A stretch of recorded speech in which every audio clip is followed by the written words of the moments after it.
اس میں ایڈ کرنا چاہوں، آپ لوگ جب گوشوارے داخل کراتے ہیں، کسی کے پاس ذاتی گاڑی نہیں ہوتی، کسی کے پاس ذاتی گھر نہیں ہوتا، کسی کے پاس اپنا فرنیچر نہیں ہوتا، تو یہ چیزیں بھی کافی زیادہ گوشوارے تو آسمان سب کے ایسے ہیں نا، آپ کے بھی ایسے ہی ہوتے ہیں، چھوڑے نا گوشواروں کو چھوڑ دیں، آپ کو داخل ہی نہیں کرتے، ہمارے تو اوپن ہوتے ہیں، آپ کے اوپن ہی نہیں ہوتے۔ ایک دو کوسچنز لے لیتے ہیں پھر اس کو وائنڈ اپ کرتے ہیں، جلدی سے پوچھیں، ان کے ہاتھ میں کبھی آئے ہیں گوشوارے، ہمارے تو روز ہوتے ہیں، وہاں سے پوچھنے پھر یہاں سے پوچھنے ایک دو، چلیے۔ سر میں اسٹوڈنٹ ہوں، میرا نام نائلہ بشیر ہے، اسٹوڈنٹ رفا یونیورسٹی کی، اور میں جاب کر رہی ہوں ایک پبلک یونیورسٹی میں۔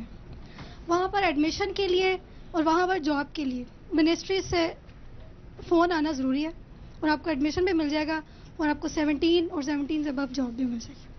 اور جہاں وہاں پر جو پولیٹیکل ڈویژن ہے، 8000 کی یونیورسٹی ہے، اور اس میں 12 جو ہیں اسٹوڈنٹ یونینز ہیں، گلگت بلتستان، ہزارہ اسٹوڈنٹ یونین، یہ سمجھ گئے آپ کہنے کہ بغیر فون کے ملتا ہے۔ ایک اور کوشچن لے لیتے ہیں آپ، یعنی بغیر فون کے سفارش کے یہ ایک اور آپ کے پیچھے سے۔ جی سر، شیخ رشید صاحب نے جیسا کہ بات کی کہ جناب ادھر سر سب کے لیے مینس کہ آپ نے بات کی کہ لاسٹ 12 ایئر سے کوئی ینگسٹر نہیں آیا، تو میں اس کی ریزن دینا چاہوں گا کہ آپ لوگوں کی وجہ سے کوئی ینگسٹر نہیں آیا، کیونکہ ہم فیل کرتے ہیں کہ جب ہم یونیورسٹی میں ادھر ایڈمیشن لینے کے لیے آتے ہیں تو ہمیں سب سے پہلے یونیورسٹی میں سائن کرنے پڑتے ہیں کہ اگر آپ پولیٹیکل کسی بھی ایکٹیویٹی کا حصہ بنیں گے تو ہم آپ کو فائر تک کر سکتے ہیں، کیونکہ آپ پولیٹیشین کی وجہ سے ہماری مینجمنٹ ہمیں الاؤ نہیں کرتی کہ ہم پولیٹیکل جس ہوٹل پہ لکھا ہوتا ہے نا، جس ہوٹل کے اندر لکھا ہوتا ہے کہ یہاں سیاسی گفتگو کرنا منع ہے، اس میں سب سے زیادہ گفتگو ہوتی ہے۔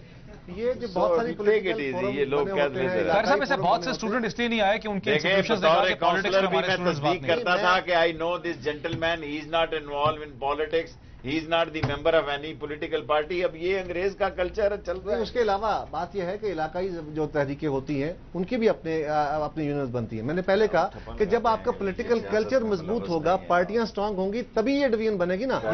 سیم احمد نام ہے میرا، میں محمد علی جناح یونیورسٹی میں فیکلٹی ممبر ہوں، اور میں آنریبل پارلیمنٹرین سے ایک کوشچن کرنا چاہوں گا کہ ہائر ایجوکیشن کمیشن کے بجٹ میں ایک سیریس کٹ لگایا گیا ہے۔ پہلے جو 2009-2010 کا جو بجٹ تھا وہ 22.5 ارب روپے تھا، اور اب اس کو کم کر کے 15.76 ارب روپے کر دیا گیا ہے، جبکہ 9000 سے زیادہ اسٹوڈنٹس ہیں جو تحقیق، ہیومن ریسورس مینجمنٹ اور ڈیولپمنٹ کے پروگرام سے منسلک ہیں، اور تقریباً یہ اندازہ لگایا گیا ہے کہ 10 ارب روپے صرف اس کام کے لیے چاہیے کہ تاکہ ان کا منتھلی اسٹائپنڈ اور ان کے جو پروجیکٹس، آن گوئنگ پروجیکٹس ہیں، ان کو مینیج کیا جا سکے۔ تو آپ کو لگتا ہے کہ 5 ارب روپے ہائر ایجوکیشن کمیشن کے باقی افیئرز اور ان کی ڈیولپمنٹ کے لیے کافی ہیں؟ Thank you. آپ کا بالکل درست سوال ہے، ایسا بالکل ایسا آپ کا تحفظ درست ہے، یہ پیسہ سفیشینٹ نہیں ہے، لیکن آپ کو ساتھ یہ بھی دیکھنا ہے کہ ہم نے بہت سارا پیسہ اب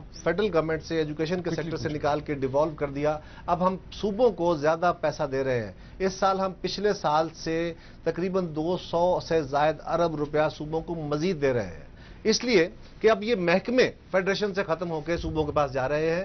ایچ ای سی کا بجٹ ہی کم نہیں ہوا۔ فیڈرل گورنمنٹ کے پاس اس وقت جو پچھلے سال کا بجٹڈ اماؤنٹ تھی، ہمارا total P S D P, that was 440 اور 430 بلین کے درمیان تھا۔ اس سال ہم نے رکھا ہے اس کو 280 بلین کا۔ میں آپ کو پروسیس بتا رہا ہوں، 280 بلین کا، اور ہم مڈ ٹرم ریویو 4 مہینے بعد کریں گے۔ اگر ہمارے پاس فسکل سپیس اور ہوگی تو ہم دیں گے۔ بہت سارے on going project because of the financial constraints روک دیے گئے ہیں۔ 150 ارب روپیہ ہمیں over and above the fiscal جو ہمارا بجٹڈ اماؤنٹ تھا وہ نکال کے ہمیں وارنٹ ٹرم میں ڈالنا پڑا، تو وہ کٹ تو ڈیولپمنٹ پہ لگیں گے نا۔ اگر ہم بات کرتے ہیں مقابلہ کرنے کی انڈیا کے ساتھ، انڈیا میں 300 سے زائد یونیورسٹیز ہیں اور لاکھوں کی تعداد میں اسٹوڈنٹس ہیں۔ ہمارے پاس 2 لاکھ سے مشکل سے 2002 سے لے کے اب تک 8 لاکھ کے قریب اسٹوڈنٹس جو ہیں جو یونیورسٹیز میں انرول ہو چکے ہیں، ٹھیک ہے؟ تو ایچ ای سی نے تو بہت زیادہ کام کیا ہے اور ہم نے اس کو کٹ کر دیا۔ کام سے انکار نہیں ہے، میں آپ سے مکمل ایگری کرتا ہوں، آپ کا بالکل تحفظ درست ہے۔ میں آپ سے صرف یہ گزارش کر رہا ہوں کہ جب آپ میری جگہ بیٹھ جائیں گے، میری جگہ سے مراد جب گورنمنٹ میں ڈیسیژن میکنگ میں بیٹھیں گے، تو اس وقت آپ کو فیصلہ کرنے کے لیے آپ کا دیکھنا پڑے گا میری جیب میں پیسے کتنے ہیں۔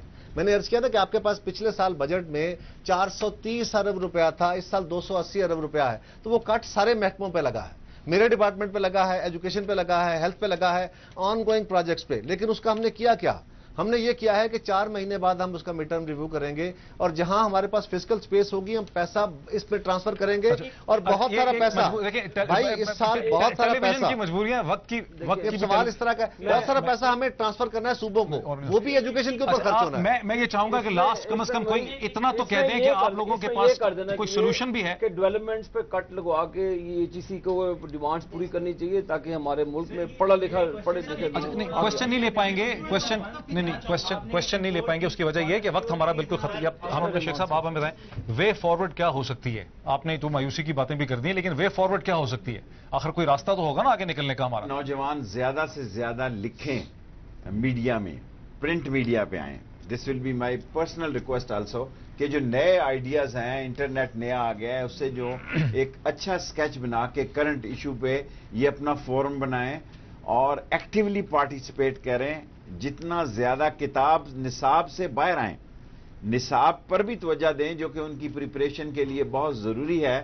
لیکن میں یہ سمجھتا ہوں کہ سوشل کاموں میں زیادہ سے زیادہ حصہ لیں اور اپنے لیے جگہ بنائیں, اور اپنے لیے اس طرح جگہ بنائیں کہ مارک بھی نہ ہو جائیں. کیونکہ اس ملک میں یہ بھی ہوتا ہے اگر آپ مارک ہو جائیں, ایون آپ پارٹیوں میں بھی مارک ہو جائیں, تو آپ کا مستقبل تاریک ہو جاتا ہے. سو آپ اپنے علم کے ساتھ ساتھ اپنے علاقے میں, اپنے محلے میں, اپنی سوسائٹی میں, اپنی ایک گروپنگ میں اپنے آپ کو آگے لے کے بڑھیں. اور اگر میرے جیسے لوگ کامیاب ہو سکتے ہیں تو آپ میں مجھ سے زیادہ صلاحیتیں ہیں. آپ موت کے منہ سے بھی کامیابی کو شیخ صاحب بہت شکریہ. قاہرہ صاحب آپ کا, عابد شیر علی صاحب آپ کا, شیخ صاحب آپ کا, اسما جی آپ کا بہت شکریہ, اور آپ سب کا ہمیں یہاں جوائن کرنے کا بہت شکریہ. اور مجھے احساس ہے کہ آپ میں بہت سے آپ لوگوں کے پاس کویشچنز تھے, لیکن وقت جو ہے وہ ٹیلی ویژن میں ہمیشہ بہت محدود ہوتا ہے. یقیناً ہم اس پروسیس کو جاری رکھیں گے.